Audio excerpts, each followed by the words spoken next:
ಇಲ್ಕಲಿನ ಶ್ರೀ ವಿಜಯ ಮಹಾಂತೇಶ್ವರ ಕರ್ತೃಗದ್ದುಗೆಯಲ್ಲಿ ಇಂದು ಕಾರ್ತಿಕ ದೀಪೋತ್ಸವ ಅದ್ದೂರಿಯಾಗಿ ನಡೆಯಿತು.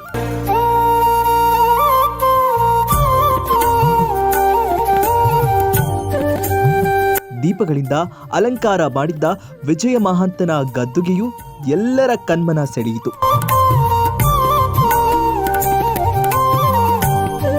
ಈ ಕಾರ್ತಿಕೋತ್ಸವದಲ್ಲಿ ಮಹಿಳೆಯರು ತೇರನ್ನ ಎಳೆಯುವುದು ಇಲ್ಲಿನ ವಿಶೇಷವಾಗಿದೆ.